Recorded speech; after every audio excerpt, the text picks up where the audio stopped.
नमस्कार प्रेक्षकांनो, स्टार प्रवाहावरील ठरलं तर मग या मालिकेच्या पुढील भागात आपण पाहणार आहोत की सायली अर्जुनला घराबाहेर पडून देत नाही.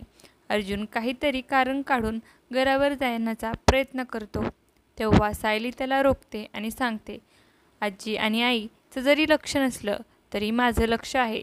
तुम्हाला आजीनं बजावलं होतं की आज घराबाहेर जायचं नाही. तेव्हा अर्जुन म्हणतो, मला कोर्टात जायचं आहे, मी वकील आहे. त्यावर सायली ठामपणे उत्तर देते, तुम्ही आधी माझा नवरा आहात, मग वकील, आणि म्हणून तो आज घराबाहेर जाणार नाहीत. असं म्हणत ती आपल्या पदराने त्याचा हात घट्ट बांधून टाकते. पुढे आपण पाहतो की अर्जुन वॉशरूमला जाण्याचं कारण सांगतो आणि गुपचूप त्या गाठीपासून मुक्त होतो.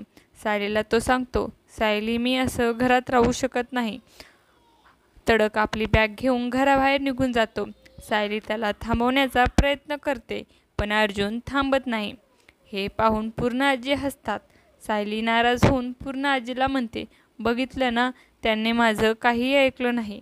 त्यावर पूर्ण आजी उत्तर देतात, त्याला ऑफिसला जायचं असेल, जाऊ दे. आता मी माझ्या नाताची बाजू घेते. सायली आश्चर्यचकित होते कारण थोड्याच वेळापूर्वी पूर्ण आजीने तिची बाजू घेतली होती, पण आता त्या फक्त हसतात आणि सायलीकडे पाहतात. पुढच्या भागात सगळ्यात मोठा खुलासा होणार आहे. सायली खरंच तन्वी आहे हे पूर्ण आजीला समजणार का, हे पाहणं खूपच रंजक ठरणार आहे. तुम्हाला जर आपला व्हिडिओ आवडला असेल तर चॅनलला लाईक, शेअर आणि सबस्क्राईब करायला विसरू नका. धन्यवाद.